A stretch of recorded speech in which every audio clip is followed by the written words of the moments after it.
Welcome to this short tutorial on the Encumbrance Report in eSAAS.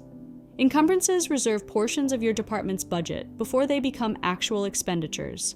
This report helps you track outstanding financial commitments from purchase orders, giving you a clear view of available funds and helping to prevent overspending.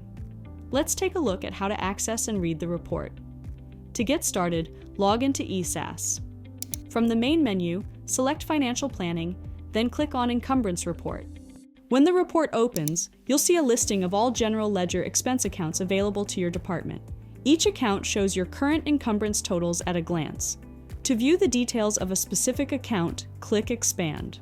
If you'd like to work with the data in Excel, select Download to CSV file in the top right corner. When you expand an account, you'll see all encumbrance transactions for the current fiscal year, sorted by date. Here's what each column represents. GL number, the account number linked to the purchase order, voucher, or journal entry. TR date, the transaction date of the encumbrance.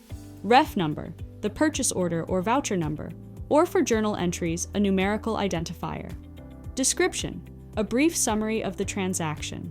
If you see opening balance, this represents funds carried over from the previous fiscal year. Debit shows amounts added to encumbered funds. Credit shows amounts subtracted from encumbered funds.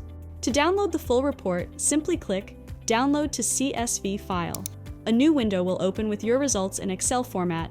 You now know how to access, read, and export the Encumbrance Report in eSAAS.